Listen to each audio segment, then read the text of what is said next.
Hello and welcome to Inside Boxing's Throwdown. I'm Aurelio Martinez, Steven Johnson, and I'll tell you, in this episode, what we're going to talk about is this week's fights. We got some good ones coming up, Steven, and I'll tell you what, I'm kind of anxious to see a couple of these that I want to kind of specifically keep my eye on, especially with the Gary Russel Jr. and the upcoming Errol Spence. I mean, I'm really want to see how these fights transpire. But anyhow, let's get into talking about what we got coming up here. And we got a premiere show, and then we got a Showtime show, right? Right. Okay. Go ahead and start us off. What do we got to look forward to? Right. Well, first of all, the shows on Saturday, both of them are promoted by Lou DiBella, which is, I don't know, I've never seen that before. Two shows on the same day in different cities, but one is at the Barclays Center in New York, and the other one is up there at Mashantucket, the resort in the Foxwoods Resort in Mashantucket, Connecticut. Connecticut, yeah. Yeah. Let's talk about the one up in Connecticut first.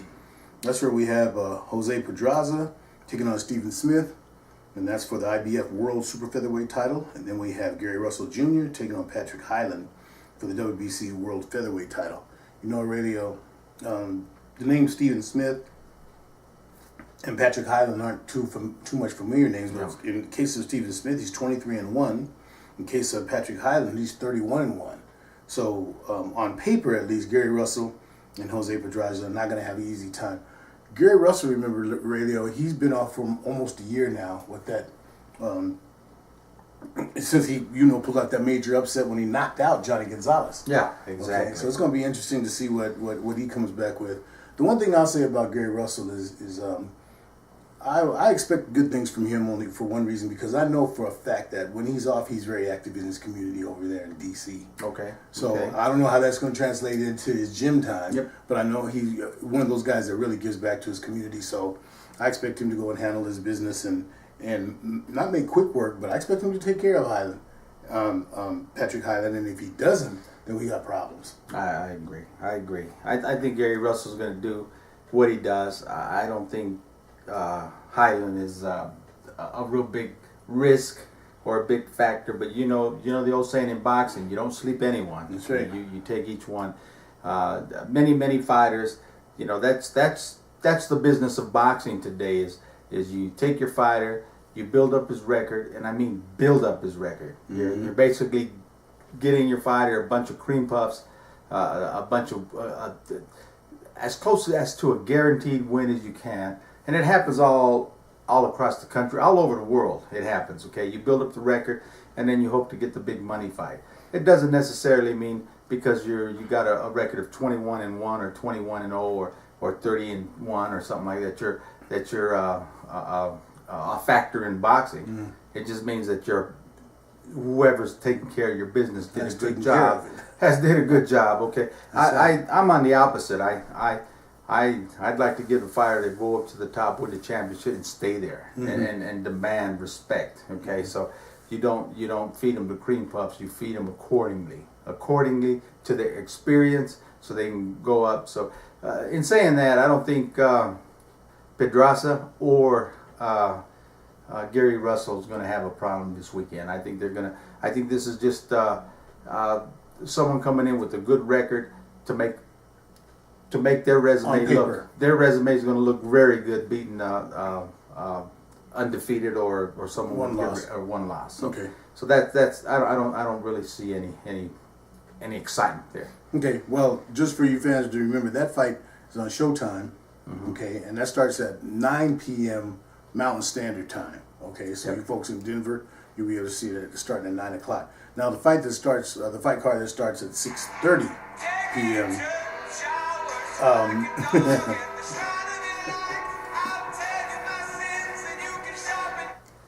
Okay, all right. The fight that starts at 6:30 p.m., which is supposed to shut your phone off, and it doesn't. But that's just a little treat for you guys, okay? Just to show you guys that hey, we do it from we're grassroots here, okay? We're grassroots show. We give you the information you want to hear. We don't give you the information we want you to. Whatever, you saw whose phone that was. Okay, nice try. It's not gonna work. But anyway, the fight that starts 6:30 p.m. That's Mountain Standard Time. I'm talking about. Yeah. That's going to be on NBC. That's part of the Premier Boxing Champion Series with Al Heyman's boys. Okay, in the main event, we have Errol Spence taking on undefeated Errol Spence, 19-0, taking on Chris Algieri, 21-2. In a welterweight battle, for the WBO World Cruiserweight title, we have Steve USS Cunningham. I know you're a big favorite. You're a big fan of Steve. I like USS. And he takes on Christoph Galwacki. Marcus Brown takes on Radvio Claracchia. Get down. Yeah, he's 21-0 undefeated. Marcus Brown 17-0. Here's another guy, sitting there at 21-0. Marcus Brown's probably going to smash him within 2 or 3 rounds. Yeah. But that's for the vacant WBC United States light heavyweight title. Okay. On the undercard, we have a couple of guys from Colorado, and I have to mention them. One of them is one of our big-time favorites, Rob Red Hot Frankel. Red Hot Rob is taking on a guy by the name of Luca Giacone, who's 27-1. Okay. Okay. And then my boy, Jeremy Ramos from Colorado Springs. He's also on the undercard, and he's in a super welterweight battle where he's taking on Lucas Maciek. These 2 Colorado guys who got onto that card up there at the Barclays Center. We'll see how they come out. Well, let's talk a little bit. Oh, you want to talk about those? I was just going to make a comment. Rob Franco, Red Hot, he's known to be a road warrior. Oh, he goes out, gives it 100%. And Jeremy Ramos is actually taking that role as well, even though he's only had a few of them out there. But he's taking that road of road warrior, where I'm going to go, and if you're going to beat me, you better be ready to beat me, because I'm not just going to give you anything. They're definitely tough out. Exciting fights, and definitely test for anybody out there. Well, let's talk a little bit already about the main event. Errol Spence taking on Chris Algieri. Your impressions of that fight? I'll tell you what, I like Errol Spence. I really think Errol Spence is going to be the next big name in boxing, up and coming big name. Okay, I think Errol Spence has all the tools. He has the smarts in the ring. He has the ring generalship. So I really like, and I like the fact that he's fighting at welterweight now. Okay, it just kind of shows that he's getting very serious in his career. He's chopping that weight down. He's strong, and I really like this kid. I don't see Algieri giving him too much, other than Algerian has good movement, and Spence is going to have to deal with that movement. I mean, obviously he's had the people that stand in front of him and try to bang it out with him, and he has no problem there. But now let's see what he does with someone that actually has a little bit of movement and is elusive in their boxing, because that's what Algieri is going to bring. So by all means, it's not going to be a cakewalk for Spence. It's going to be a telling point on how he's going to handle this style of fighter.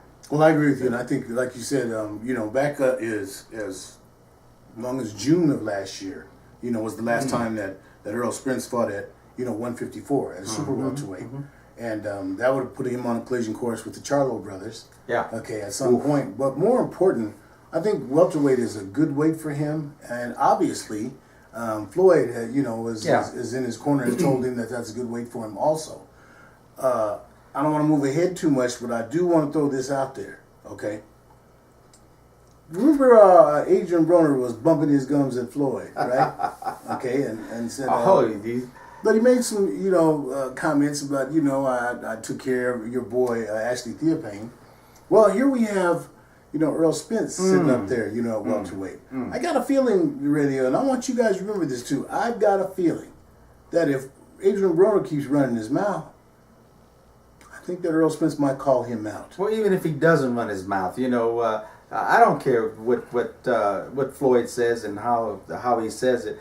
Deep down, it left a little sour note that Broner came in and took care of his boy Theophane. So, and he took care of it pretty easy, 30-second timer. But anyhow, so look for Floyd. That's a good point you brought up, and now that you mentioned it, it really makes sense. Floyd is setting up Spence to take care of Broner, because Broner can't beat Spence.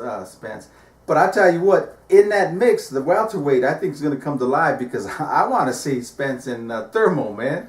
My man Thurman. Thurman? Yeah, one time. We only have a few seconds left, so let me just say this. One thing about the cruiserweight title, I hope that it's not too late for Steve Cunningham. You remember he was clearly the dominant force at cruiserweight, and he moved up to heavyweight to try to get action and to get paid. Okay, he got worked pretty good, and I hope that it's not too late for him to come back because now there's a little bit of interest in the cruiserweight division, and I hope he can come back, take that title by the reins, and dominate like he really should because he's the best, probably the best cruiserweight in the world. I'll tell you, I just Cunningham, hope it hasn't got away from him. I like him. USS Steve, do your thing, man. You got everything it takes to be in that ring and to be a superstar in boxing.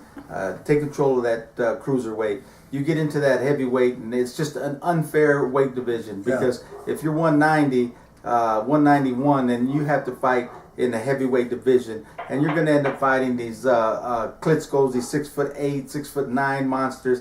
It's they have to restructure that whole weight class. A monster because he's 6'6". You call him a monster. Round two. So anyway, you're right. Steve's get back in that cruiserweight. I know it's cruiserweight hasn't really been exciting in the boxing, but you can make it exciting. You can make it exciting. You get everything it takes. Having said that, we're going to move on to our next episode, which is the now world famous. Come on, man. Come on, man. And we got some good ones for you guys, so stay tuned. We'll be right back in just a minute. Go freshen your coffee, freshen your Pepsi, your Coke, whatever it is you're drinking, and we'll be right back. Until we come back, keep them hands up. Keep them up, baby.